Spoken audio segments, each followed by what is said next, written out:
ফ্রান্সের কান film festival শেষ করে আলিয়া ভাট উড়ে গেলেন স্পেনে।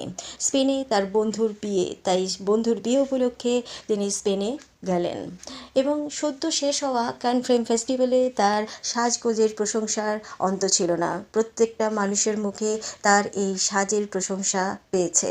তার যতই ব্যস্ততা থাকুক না কেন, আলিয়া ভাট তার পরিবার, তার পরিবারের সদস্য, এমনকি বন্ধু বান্ধব প্রত্যেককেই সময় দেন এবং প্রত্যেকের কাছের মানুষ তিনি, প্রত্যেকেই তাকে খুব ভালোবাসে। তাই বন্ধুর বিয়েও তিনি মিস করলেন না।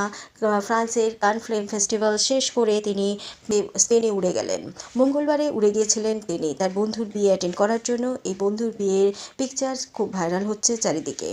তিনি সেজেছিলেন, একটি লেহেঙ্গা পরেছিলেন, খুব সুন্দর লাগছিল। সেই সঙ্গে মাথায় পরেছিলেন একটি ব্যান্ডেনা, চোখে তার একটা চশমা।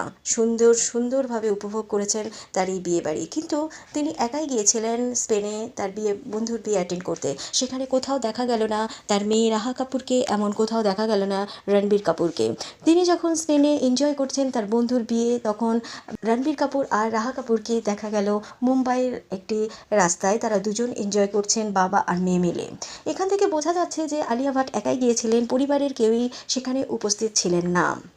আলিয়া ভাট সবসময় বলে থাকেন যে যখন তিনি ব্যস্ত থাকেন বা কোনো কাজের তিনি বাইরে যান, তখন রাহাকে সময় দেন তার বাবা রণবীর কাপুর। আর যখন রণবীর কাপুর কোনো কাজে ব্যস্ত থাকেন বা বাইরে যান শুটিংয়ের কাজে, তখন রাহাকে সময় দেন আলিয়া ভাট। আর দুজনের কেউই যখন না থাকেন, আলিয়া ভাট বা রণবীর কাপুর দুজনের কেউই যখন না থাকেন, দুজনে ব্যস্ত থাকেন, শুটিংয়ের কাজে ব্যস্ত থাকেন, তখন রাহাকে দেখেন তার দাদি আর নানি নিতু কাপুর আর সোনি রাজদান দুজনেই রাহাকে দেখেন এবং রাহা টেক কেয়ার করেন।